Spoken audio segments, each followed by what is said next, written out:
Most of us know what doesn't work and what works. Most of us know when we're screwing up. Most of us know what we should do, but we don't do it. And the reason is because in that state of mind, you're not going to. If you want, I'll go on a rant on what is my highest level mission right now. Yes, please. Okay.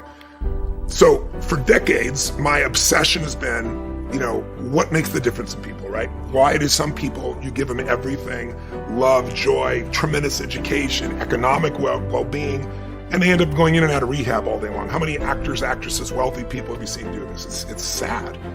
And then there are people that life has just beat the hell out of, right? People have gone through physical abuse, sexual abuse, emotional, spiritual abuse. And many of those people, rather than being broken, become so hungry, so driven, because they don't want anybody else to experience that. I'm an example of that they become masterful in things, right?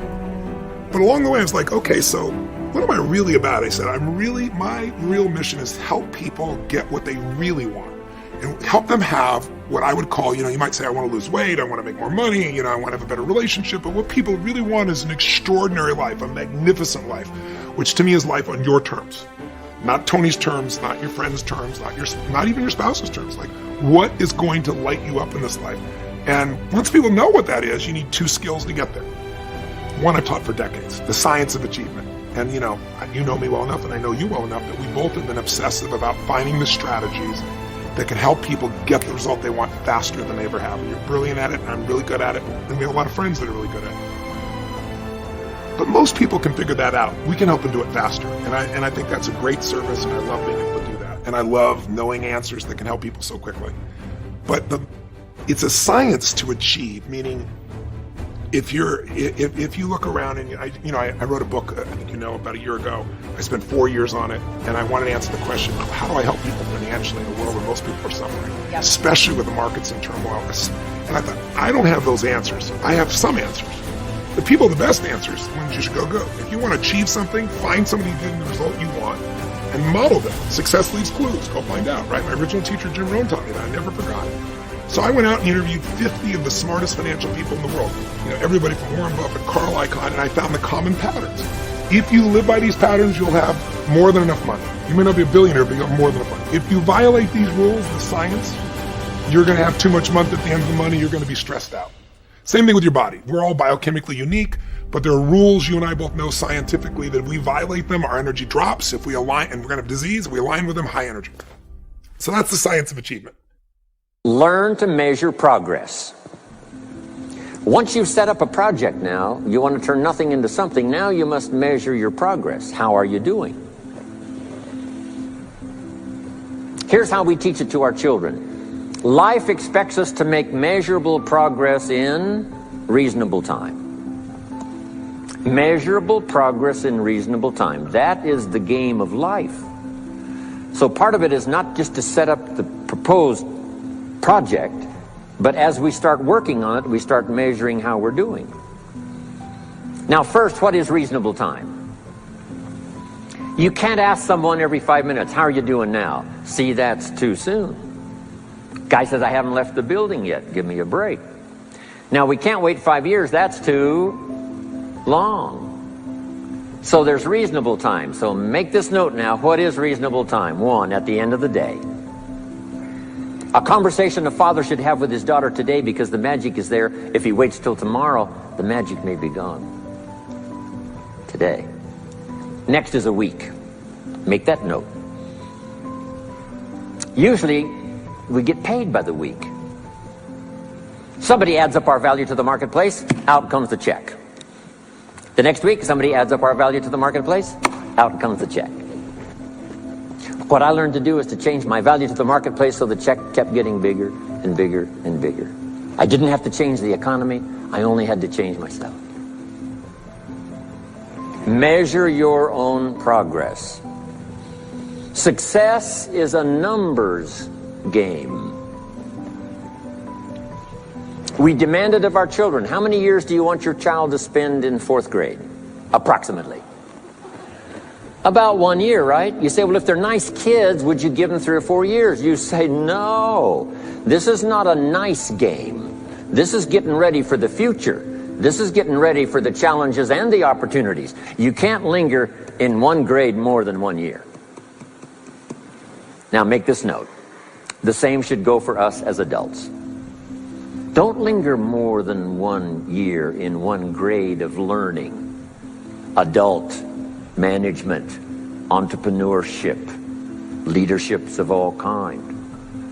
Keep up the pace of learning. Okay. The numbers. Measure. Count.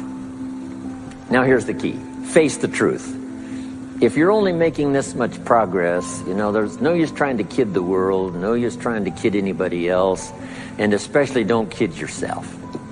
If in a period of time you've only made so much progress, you just got to swallow hard and say, this is the truth.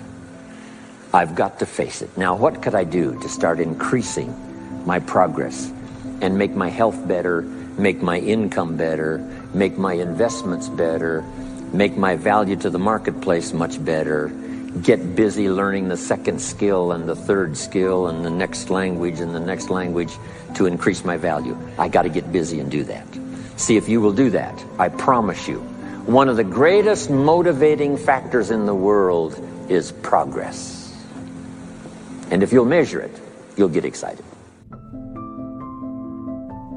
If you constantly remind yourself, after every defeat, after every setback, every time you get knocked down, I've got a saying, if life knocks you down, try and land on your back, because if you can look up, you can get up. See, a lot of people, because of failure, they stop believing. Let me share something with you. You will fail your way to success. Yes, 8 out of 10 millionaires have been financially bankrupt. You will fail your way to success.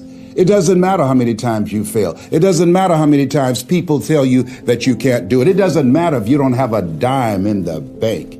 You will fail your way to success. First day I went to school, I was in a classroom. By the time I was, 6 years old, didn't go to school until I was 6 years old because I was living with my grandmother at that time. Sure. But she had taught me how to read the Bible stories. So I went into the classroom knowing Nicodemus, Shadrach, Meshach, and Abednego. I could spell all of those words. I thought I was preaching to my kindergarten teacher. So she was like, who is this girl? So I was never placed in an environment where I was ever made to feel inferior. I always felt like I'm the smartest kid in this room.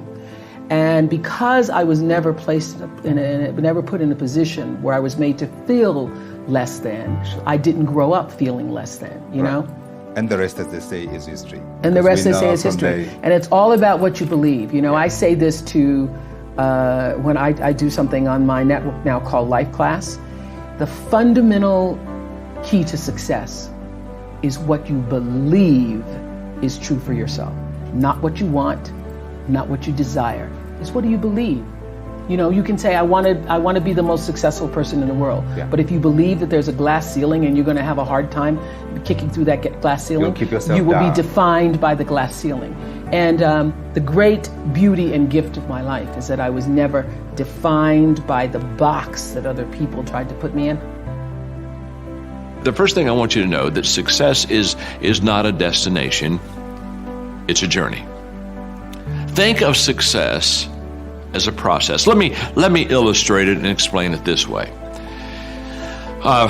If you go to college, you work hard, and in 4 or 5 years, depending on what kind of degree you're working on, and in today's society, sometimes 6 or 7 years, but eventually, comes the day of graduation, and you're all excited, and your family is there, and your friends are there, and you're there with your classmates, and you got your cap and your gown, and you know that there's going to be a time in that ceremony where you're going to walk across stage, and the president, provost, somebody's going to shake your hand, hand you a diploma, congratulate you, and you're going to get off the other side. They're going to have presents waiting for you, and they'll be taking pictures, and everybody will be shaking your hand, say, congratulations, today you become a success. You're a college graduate. Now, my friend, you did not become a success the day that you got your diploma. Now, what you did have happen to you in that ceremony is you got recognized for success. The diploma is recognition of what you have done the previous 4 or 5 years. You see, You were a success in your freshman year when you decided to not drop out of school like some of your other classmates and decided to stick to it. And you were a success every time you studied for a test. And you were a success every time you did a project or did a writing assignment. You see, you're a success all through school. You're a success every day. Success is a daily thing, not a destination thing. The day you got the diploma, you just got recognized for the success that you already were. Now that's very essential, because so many times people have a tendency to devalue the moment, today. What they do is they greatly value the destination. And so they kind of talk about, well, when I get there, or if I arrive there, or when I do that, or when I accomplish this. And they don't understand that success is a daily thing. And I'm here to share with you that the secret of success is determined by your daily agenda. In fact, I wrote a book a few years ago called Today Matters. I'm passionate about that book because what it does is it helps me to understand that we make decisions and then we manage decisions. And too often we think, I will make a decision. For example, you're saying, I'm going to make a decision to be a coach. Or I'm going to make a decision, you know what, I'm going to make a decision to be a public speaker. I want to be a communicator. Well, congratulations. You've made a wonderful decision. Coach, speaking, good decisions. But that won't make